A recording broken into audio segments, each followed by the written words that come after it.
வயநாடு மாவட்டத்தில் நிலச்சரிவு ஏற்பட்ட போது அப்பகுதிக்கு முதலாவதாக விரைந்து மக்களை மீட்க உதவிய ஆம்புலன்ஸ் ஓட்டுநர்களுக்கு பாராட்டு விழா கூடலூரில் நடத்தப்பட்டது. அவர்களை பெருமைப்படுத்தும் விதமாக பாராட்டு விழாவில் சட்டமன்ற உறுப்பினர் ஜெயசீலன், எஸ்பி வசந்தகுமார் உள்ளிட்டோரும் பங்கேற்று வாழ்த்து தெரிவித்தனர்.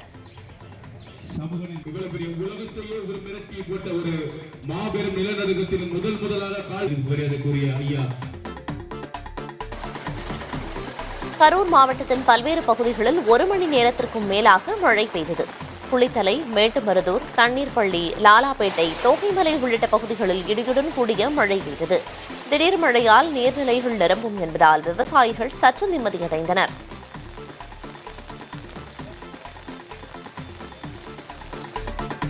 சேலம் ஆத்தூர் பகுதியில் சூறைக்காற்றுடன் கனமழை கொட்டி தீர்த்தது.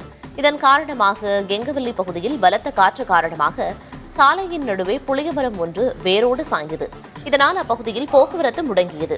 விரைந்து செயல்பட்ட அதிகாரிகள் மரத்தை அறுத்து சாலையிலிருந்து அகற்றினர்.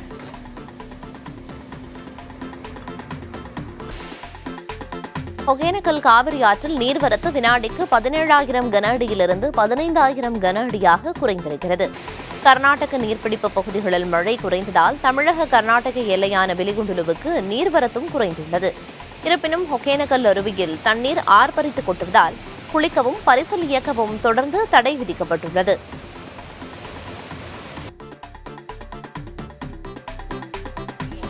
நாகை மாவட்டம் வேளாங்கண்ணி பேராலய ஆண்டு பெருவிழாவினை முன்னிட்டு ஆலயம் முழுவதும் வண்ணமிகு விளக்குகளால் ஜொலித்து வருகின்றன. உலக புகழ்பெற்ற புனித ஆரோக்கிய மாதா பேராலயத்தின் ஆண்டு திருவிழா வரும் 29ஆம் தேதி கொடியேற்றத்துடன் தொடங்கி 8ஆம் தேதி நிறைவடைகிறது. இதனை முன்னிட்டு ஆரோக்கிய மாதா பேராலயம், விண்மீன் ஆலயம், ஆராதனை ஆலயம், தியான கூடங்களில் வண்ணமிகு LED மின் விளக்குகள் அமைக்கும் பணியில் ஊழியர்கள் ஈடுபட்டு வருகின்றனர். திருவிழாவிற்கு வரும் பக்தர்களுக்கு தேவையான அடிப்படை வசதிகளை மாவட்ட நிர்வாகமும் பேராலய நிர்வாகமும் மேற்கொண்டு வருகிறது.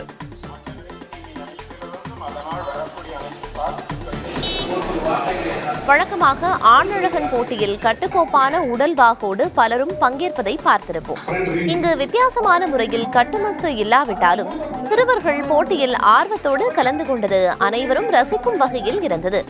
ராமநாதபுரம் மாவட்டம் தொண்டியில் மாவட்ட அமைச்சூர் ஆணழகன் சங்கம் சார்பில் 21வது மிஸ்டர் ராம்நாடு போட்டி நடைபெற்றது. 10 வயதிற்கு உட்பட்டவர்களுக்கான பிரிவில் கலந்து கொண்ட சிறுவர்கள் தங்களது உடல் கட்டுமஸ்தை காட்டினர். பார்வையாளர்கள் அனைவரும் புன்னகை மாறாமல் ரசித்து மகிழ்ந்தனர்.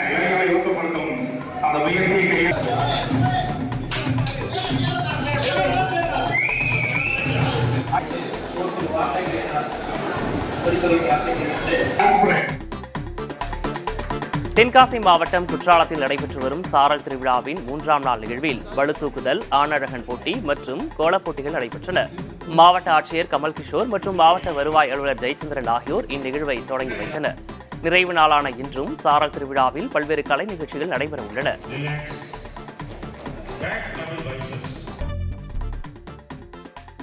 மயிலாடுதுறையில் பெண் குழந்தைகளின் பாதுகாப்பு மற்றும் கல்வியை வலியுறுத்தி மினி மாரத்தான் நடைபெற்றது. பெண் குழந்தைகளை பாதுகாப்போம், கற்பிப்போம் என்ற திட்டத்தின் கீழ் ஆட்சியர் தொடங்கி வைத்த பெண் குழந்தைகளுக்கான இப்போட்டியில் குழந்தைகளின் பாலினம் அறிந்து கொல்லப்படுவதை தடுத்தல், பெண் குழந்தைகள் பிறப்பினை உறுதி செய்து அவர்களின் கல்வித்திறனை மேம்படுத்துதல் மற்றும் பாதுகாப்பு போன்றவை குறித்து வலியுறுத்தப்பட்டது. இப்போட்டியில் 11 வயது முதல் 21 வயது வரை உள்ள மாணவிகள் ஆர்வமுடன் பங்கேற்ற நிலையில் முதல் 3 இடங்களை பிடித்தவர்களுக்கு பாராட்டுச் சான்று வழங்கப்பட்டது.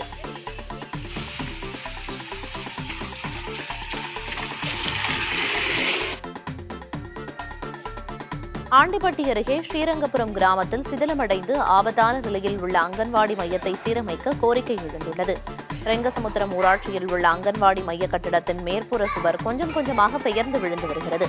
இதனால் குழந்தைகள் வெளிப்புறத்தில் உள்ள மேடையில் அமர வைக்கப்படுகின்றனர். மழை காலத்தை கருத்தில் கொண்டு அசம்பாவிதம் நேரும் முன் கட்டடத்தை சீரமைக்க பெற்றோர் கோரிக்கை வைக்கின்றனர். இதுகுறித்து ஊராட்சி தலைவரிடம் கேட்டபோது பராமரிப்பு பணிகள் மேற்கொள்ளப்படும் என தெரிவித்தார்.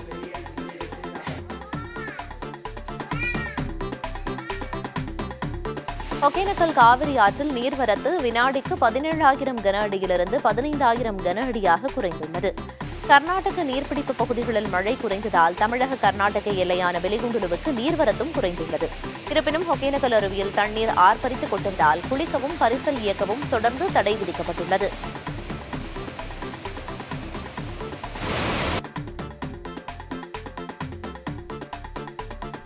தென்காசி மாவட்டம் சங்கரன்கோவிலில் உள்ள 4 முக்கு சாலையில் தேங்கியுள்ள கழிவுநீரால் வாகன ஓட்டிகள் மிகுந்த அவதியடைந்து வருகின்றனர்.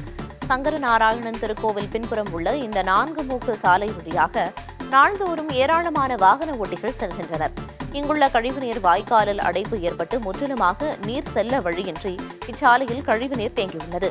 இதனால் வாகன ஓட்டிகள் மிகுந்த சிரமத்துடன் பயணம் மேற்கொள்கின்றனர். மேலும் தொற்றுநோய் பரவும் அபாயமும் நிலவுகிறது. இதுகுறித்து கோட்டாட்சியரிடம் கேட்டபோது உடனடியாக நடவடிக்கை எடுக்கப்படும் என தெரிவித்தார்.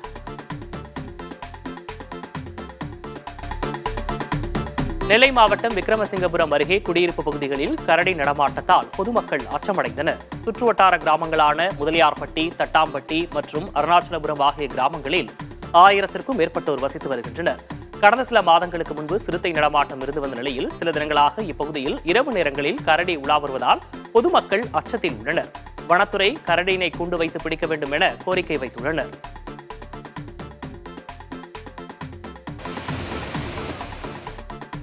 திண்டுக்கல் மாவட்டம் பழனி அருகே ஆயக்குடி மகாலட்சுமி அம்மன் கோயிலில் பக்தர்கள் தலையில் தேங்காய் உடைத்து நேர்த்திக்கடன் செலுத்தி வழிபாடு செய்தனர். குறும்பர் சமுதாய மக்கள் சார்பில் கோயிலில் தலையில் தேங்காய் உடைக்கும் விழா ஆண்டுதோறும் கொண்டாடப்படுகிறது.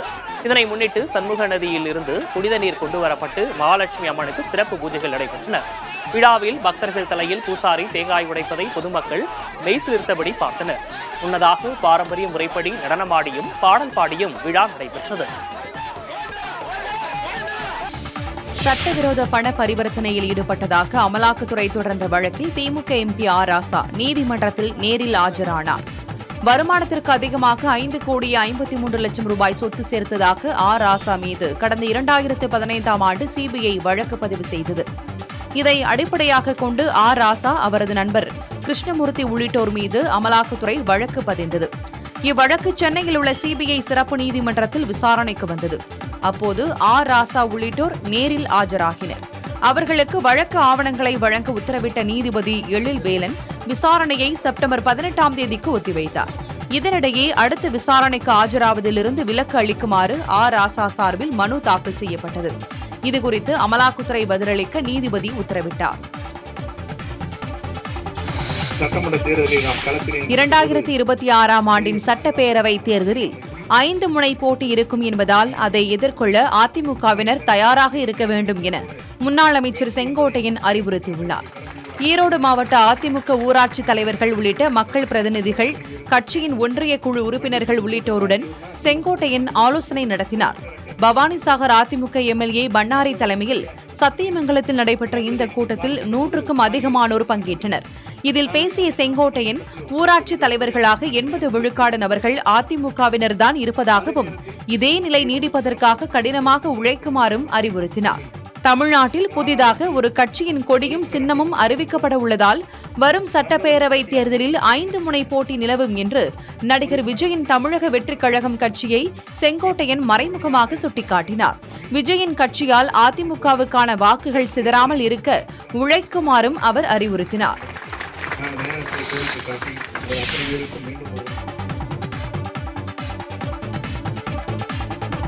சீர்காழி சுற்றுவட்டார பகுதிகளில் பருத்தி மகசூல் கடுமையாக பாதிக்கப்படுவதால் தனியார் விதை நிறுவனத்திடம் உரிய நிவாரணம் பெற்றுத்தர விவசாயிகள் கோரிக்கை வைத்திருக்கிறார்கள். அரசன்குப்பம், எருமல், எடக்குடி, வடபாதி, சாந்தபுத்தூர், கொண்டத்தூர் உள்ளிட்ட கிராமங்களில் தனியார் விதை நிறுவனத்திடமிருந்து விதை வாங்கி 200 ஏக்கர் அளவில் விவசாயிகள் பருத்தி சாகுபடி செய்தனர். இந்நிலையில் ஒரு ஏக்கருக்கு 25 குவிண்டால் வரை பருத்தி மகசூல் கிடைக்கும் என்று விதை நிறுவனம் தெரிவித்த நிலையில் பருத்தி மகசூல் கிடைக்காததால் விவசாயிகள் அதிர்ச்சியடைந்துள்ளனர். ஏக்கருக்கு 40,000 வரை செலவு செய்த விவசாயிகள் செய்வதறியாது தவித்து வருகின்றனர். தனியார் நிறுவனத்திலிருந்து உரிய இழப்பீட்டை பெற்றுத்தர விவசாயிகள் வேளாண் துறை அதிகாரிகளுக்கு கோரிக்கை வைத்துள்ளனர். மதுரை மேலூரில் ஆவணி மாத பிறப்பை முன்னிட்டு ஆட்டுச்சந்தை களை கட்டியது. சந்தைப்பேட்டை பகுதியில் வாரந்தோறும் நடைபெறும் இச்சந்தைக்கு மதுரை, ராமநாதபுரம், தேனி, சிவகங்கை, திருச்சி உள்ளிட்ட பல்வேறு மாவட்டங்களில் இருந்தும் வியாபாரிகள் குவிந்தனர். ஆவணி மாதம் முதல் வாரம் என்பதால் 8 முதல் 10 கிலோ எடை கொண்ட ஆட்டின் விலை சராசரியாக 10,000 ரூபாய் முதல் 12,000 ரூபாய் வரை அதிக விலை போனது. அதன்படி 1 கோடி ரூபாய் வரை ஆடுகள் வர்த்தகம் நடைபெற்றதாக கூறப்படும் நிலையில் கால்நடை வளர்ப்பு விவசாயிகள் மகிழ்ச்சி அடைந்தனர். தேனி மாவட்டம் ஆண்டிப்பட்டியில் இன்று நடைபெற்ற ஆட்டுச்சந்தையில் 1 கோடி ரூபாய்க்கு மேல் ஆடுகள் விற்பனையானது. ஆவணி மாதம் பிறந்ததை அடுத்து வாரந்தோறும் நடைபெறும் இந்த சந்தைக்கு விற்பனைக்காக கொண்டுவரப்பட்ட ஆடுகளை முகூர்த்தம் உள்ளிட்ட விசேஷ நிகழ்ச்சிகளுக்காக பல்வேறு மாவட்ட வியாபாரிகள் போட்டி போட்டுக் கொண்டு வாங்கிச் சென்றனர். இதனால் விற்பனைக்கு ஆடுகளை கொண்டு வந்திருந்த விவசாயிகள் மிகுந்த மகிழ்ச்சி அடைந்தனர். வேட்டையன் திரைப்படம் அக்டோபர் 10ஆம் தேதி வெளியாகிறது. கடந்த ஆண்டு ஆகஸ்ட் மாதம் வெளியாகி அபார வெற்றி பெற்ற ஜெயிலர் திரைப்படத்தை தொடர்ந்து ரஜினிகாந்த் நடித்துள்ள திரைப்படம் வேட்டையன். ஜெய்பீம் இயக்குனர் இயக்கியுள்ள இந்த திரைப்படத்தை லைகா புரொடக்ஷன் நிறுவனம் தயாரித்துள்ளது. அமிதாப் பச்சன், ஃபஹத் ஃபாசில், மஞ்சு வாரியார் உள்ளிட்ட வெவ்வேறு மொழிகளில் புகழ்பெற்ற கலைஞர்கள் வேட்டையன் திரைப்படத்தில் நடித்துள்ளனர். இந்த திரைப்படம் ஆயுத பூஜை விடுமுறையை குறிவைத்து அக்டோபர் 10ஆம் தேதி வெளியாகிறது என்று தயாரிப்பு நிறுவனம் அறிவித்துள்ளது. சிவா இயக்கத்தில் சூர்யா நடித்துள்ள கங்குவா திரைப்படமும் இதே நாளில் வெளியாவதாக ஏற்கனவே அறிவிக்கப்பட்டுள்ளது. ரஜினிகாந்தின் அண்ணாத்த திரைப்படத்தை இயக்கிய சிவா இந்த முறை சூர்யாவின் கங்குவாவை இயக்கியுள்ளார். சூர்யாவின் ஜெய்பீம் திரைப்படத்தை இயக்கிய ஞானவேல் இந்த முறை ரஜினிகாந்தின் வேட்டையனை இயக்கியுள்ளார். இப்படி ஒரு அழகிய வியப்புடன் 2 திரைப்படங்களும் அக்டோபர் 10ஆம் தேதி வெளியாக உள்ளன. விருதுநகர் மாவட்டம் வெம்பக்கோட்டையில் 3ஆம் கட்ட அகழாய்வில் சுடுமண் முத்திரை, அகல் விளக்கு, கல்பந்து மற்றும் கல்லாலான சில்வெட்டு ஆகியவை கண்டெடுக்கப்பட்டுள்ளன. இதுவரை சுடுமண்ணாலான சதுரங்க ஆட்டக்காய்கள், சுடுமண்ணாலான வடித்தட்டு, நாயக்கர் கால செம்பு நாணயம், மாவுக்கல்லாலான கழுத்தில் அணியக்கூடிய தொங்கணி என மொத்தமாக 1300க்கும் மேற்பட்ட பொருட்கள் அகழாய்வில் கண்டெடுக்கப்பட்டுள்ளதாக தொல்லியல் துறை அதிகாரிகள் தகவல் தெரிவித்துள்ளனர். 2ஆம் கட்ட அகழாய்வில் இருந்து தற்போது வரை 30 சுடுமண் முத்திரை கண்டெடுக்கப்பட்டிருக்கும் நிலையில் இதன் மூலம் நமது முன்னோர்கள் வாணிபத்தில் ஈடுபட்டிருப்பது நிரூபணமாவதாக தொல்லியல் துறையினர் தெரிவித்துள்ளனர். மேலும் விலங்குகளை வேட்டையாட கல்லாலான பந்துகளை அவர்கள் பயன்படுத்தி இருக்கக்கூடும் என்று நம்பப்படுகிறது. தேனி மாவட்டம் ஆண்டிப்பட்டியில் பெய்த கனமழையால் பேரூராட்சி அலுவலகத்தை கழிவுநீர் கலந்த மழைநீர் சூழ்ந்துள்ளது. ஆண்டிப்பட்டியில் 1 மணி நேரத்திற்கும் மேலாக கனமழை கொட்டி தீர்த்தது. இதன் காரணமாக சாலைகள், கால்வாய்கள் நிரம்பின. பேரூராட்சி அலுவலகத்திற்கு முன்பாக மழைநீர் குளம் போல தேங்கி கழிவுநீர் கால்வாய் அடைத்து அலுவலகத்தின் வளாகத்தில் நீர் புகுந்தது. தெருவிளக்குகள், மின் மோட்டார்கள் உள்ளிட்ட பொருட்கள் இருப்பு வைக்கப்பட்டுள்ள அறையினுள் மழைநீர் புகுந்தது.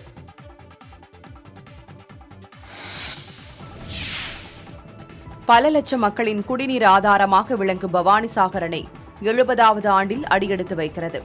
நீலகிரி மலைப்பகுதியிலிருந்து வரும் பவானி ஆற்றில் மழை காலத்தில் வரும் தண்ணீரை சேமித்து வைத்து வறட்சி காலத்தில் பாசனத்துக்கு பயன்படுத்தும் நோக்கத்தில் பவானிசாகர் அணை திட்டம் 1947ஆம் ஆண்டு திட்டமிடப்பட்டது.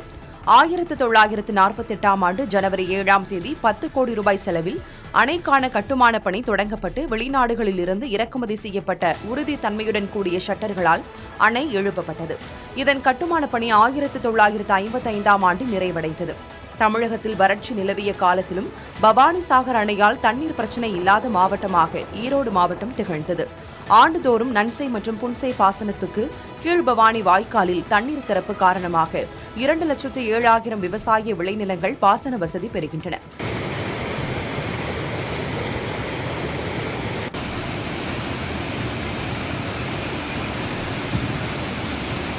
பல லட்சம் மக்களின் குடிநீர் ஆதாரமாகவும் விவசாயத்தில் முக்கிய பங்கு ஆற்றி வரும் அணையாகவும் இருக்கும் இந்த பவானிசாகர் அணை 1955ஆம் ஆண்டு ஆகஸ்ட் 19ஆம் தேதி இதே நாளில் நாட்டுக்கு அர்ப்பணிக்கப்பட்டது.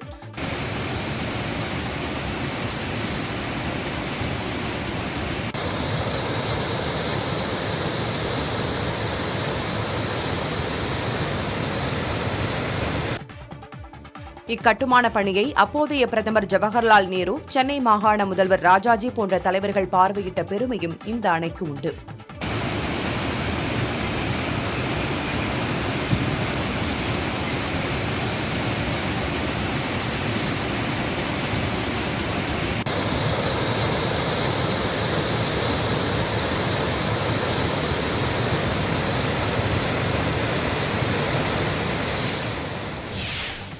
நெல்லை மாவட்டத்தில் அறுவடைக்கு தயாராக இருந்த நெற்பயிர்கள் புதுவகையான இலை சுருட்டு புழுவால் பாதிக்கப்பட்டுள்ளதால் விவசாயிகள் கவலையடைந்தனர்.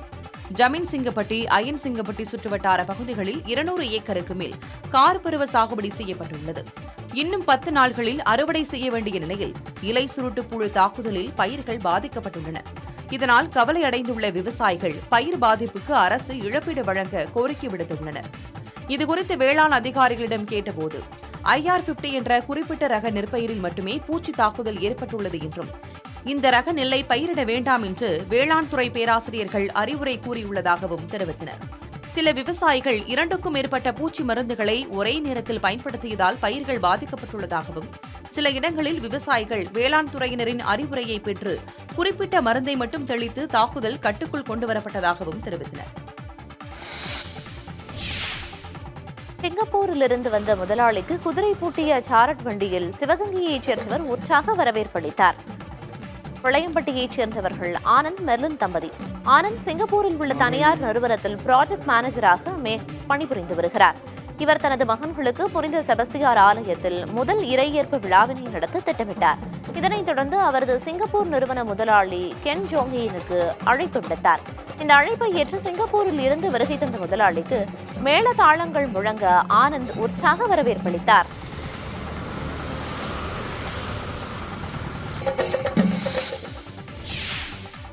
மதுரையில் பல்வேறு பகுதிகளில் கொலை மற்றும் வழிப்பறி திட்டங்களுடன் சுற்றித் திரிந்தவர்கள் காவல்துறையினரால் கைது செய்யப்பட்டுள்ளனர். மதுரையில் அடுத்தடுத்த கொலை சம்பவங்கள் நடந்து வரும் நிலையில் குற்றத்தடுப்பு நடவடிக்கையாக காவலர்கள் தீவிர ரோந்து பணி மற்றும் வாகன சோதனைகளில் ஈடுபட்டு வருகின்றனர். அந்த வகையில் மதுரை மாநகர பகுதிகளான சோலை அழகுபுரம், வைகை கரை, கரிமேடு உள்ளிட்ட பகுதிகளில் கொலை, வழிப்பறி செய்யும் நோக்கத்தோடு சுற்றித் திரிந்த 7 நபர்கள் கைது செய்யப்பட்டுள்ளனர். மலையாள பாண்டி, தினேஷ், வால்டர் முருகன், காளிதாஸ், சந்தோஷ், வசந்தகுமார் மற்றும் தனுஷ்கோடி ஆகியோரை கைது செய்து அவர்களை விசாரணைக்கு காவல்துறையினர் அழைத்துச் சென்றனர். ஒரே நாளில் 7 நபர்கள் கைது செய்யப்பட்டது மதுரை மாநகரில் பரபரப்பை ஏற்படுத்தியது. கோவையில் குரங்கு குட்டியை வீட்டில் வளர்த்த கணவன் மனைவியை வனத்துறையினர் கைது செய்தனர். தடாகம் அருகில் உள்ள கட்டூரைச் சேர்ந்த பெருமாள், சகுந்தலா தம்பதியினர் வீட்டில் குரங்கு வளர்ப்பதாக வனத்துறையினருக்கு தகவல் கிடைத்தது. இதனையடுத்து அங்கு சென்ற வனத்துறையினர் சுமார் 3 மாத குரங்கு குட்டியை கூண்டில் வைத்து வளர்த்து வந்தது தெரியவந்தது.